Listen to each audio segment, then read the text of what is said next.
going on, everyone? Ben here. We are not in the shop, and it's not we, it's me. First and foremost, want to wish you all a happy new year. Welcome 2021. And if you haven't noticed, we're not in the shop. We are in what I call the OG shop.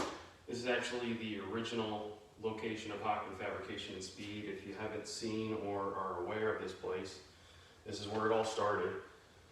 Obviously, I've got the R8 in here, along with the Black Zenith Evo. I'll give you a little bit of an update on this car here in a moment. And of course, Black Zenith as well, since we're in the area.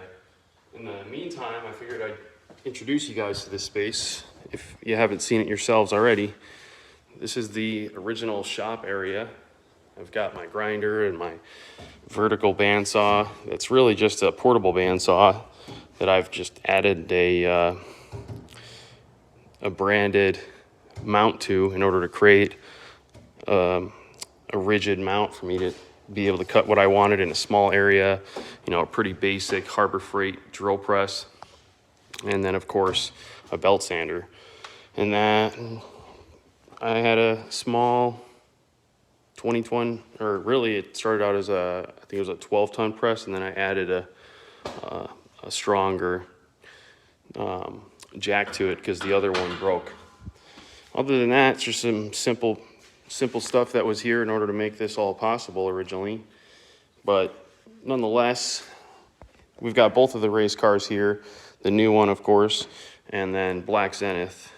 Black Zenith is going through its annual maintenance, which consists of tearing it all the way down completely, removing the engine and transmission, going through everything to refreshen it. As a matter of fact, if any of you guys are still looking for pistons this year for your project, I've got the original, or I shouldn't say original, but the pistons out of the Black Zenith.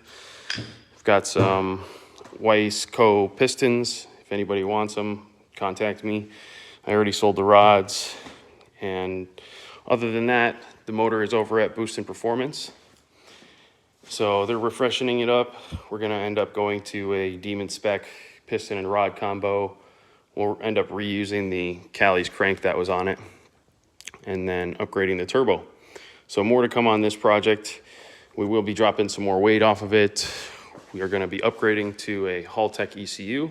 So I've got to sort out all that wiring stuff and figure out what I'm going to do there. Also going to be installing a carbon fiber dash from Sergio over at Carbonetics. Shout out to him. So I'm going to be selling the carbon dash inserts out of my car.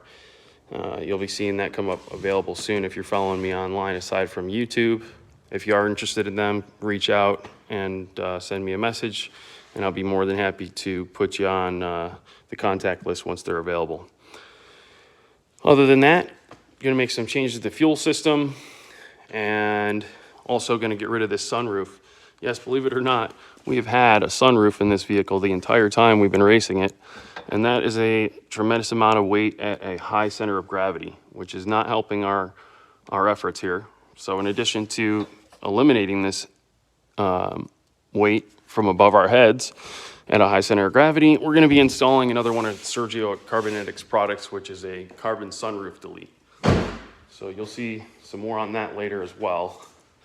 And that's pretty much all I have on this car to share with you. It's just some normal maintenance that goes on every year in order to keep it ready to compete and not have any mid-season headaches or between round issues that can commonly come up if you don't tear these things down and go through to refreshing them as well. So once boosting's done with the motor and then refreshing the transmission, we'll go ahead and get it back in the car.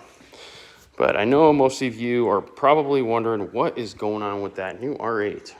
Well, rest assured, I'm waiting on some components to show up so that I can start research and development on a new intake system, as well as doing a custom exhaust system. I've got a welder here back in the shop, and we will be figuring out how to get some gas in here soon, because I used to have some, but it's all at the shop now, so I'll be transporting that over along with some consumables and some filler rod, and then we will get started on development here. But in the meantime, I am just sorting out a couple of small bugs with this car.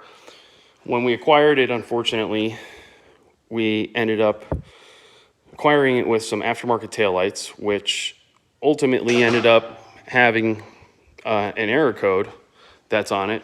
So if you start the car up and you start driving it, it'll give you an error code. And it's kind of a headache for me. So I'm trying to resolve that.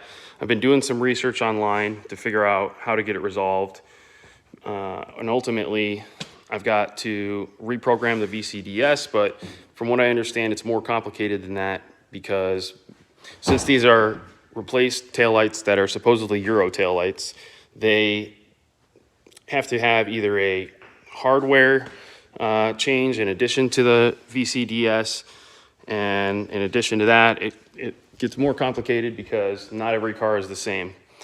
Depending on the make and model, along with depending on the hardware that's been installed, there's different coding that's required. So in the short term, I'm removing the wheel well in order to gain access to the rear side of the brake lights to figure out what plugs I have and exactly what I need to do, whether it needs an aftermarket wiring harness.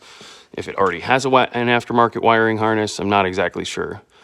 Basically, the deal with these taillights is they swapped them over because they have the LED strip that's on the bottom. So when you hit the turn signal, it will have that sweeping effect.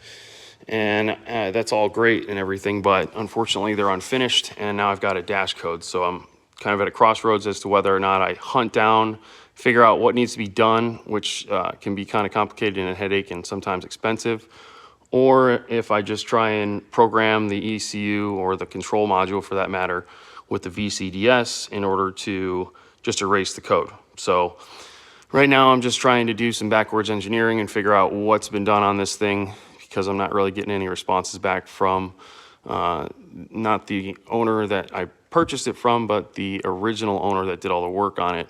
He was communicating briefly and trying to provide some information on what he remembered, because it was like a year ago since this was done. And unfortunately, he hasn't either gotten responses from who he reached out to try and recall what was done.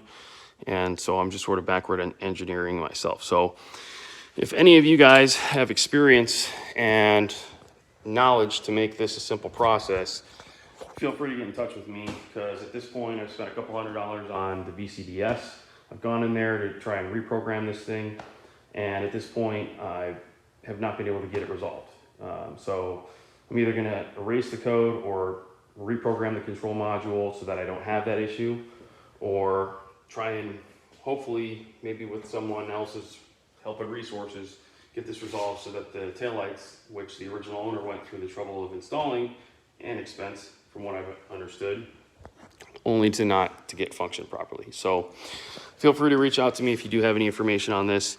In the meantime, I'm gonna do my best to look at what plugs I have, figure out if I need to just rewire anything, or if all the hardware is correct and I just need to reprogram the VCDS. From my understanding and what I've learned and what I've tried to do with the VCDS, nothing is working.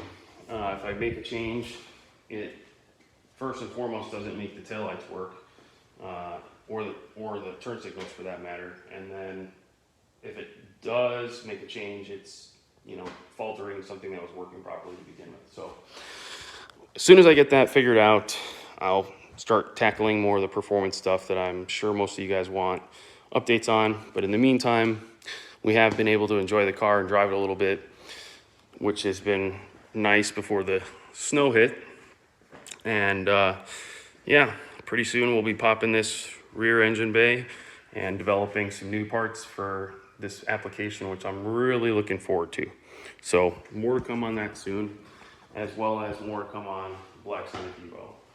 If you guys have any questions or feedback, do let me know. Yes, I am filming this on a phone. It is an iPhone. It's a decent iPhone, so just could be potentially the internet connection. Hopefully by the time that it uploads, for more of you that are going to watch this later, it'll upload in a better condition. But for the meantime, this is what I had, and figured, hey, I'm not in the shop. I'm going to do some work on these cars today, give you guys a quick update, and want to wish you all a happy new year. So anyway, more to come on both of these projects here in the near future, and you'll hear more from me next week come Monday once I have more news for you. But in the meantime, you will see an updated video come out on the Tesla Evo later today. I know most of you guys are also following that one closely as well, so rest assured, I'm also waiting on a video upload here soon, so be on the lookout for that. But in the meantime, Happy New Year, and we will catch you guys all later. Take care.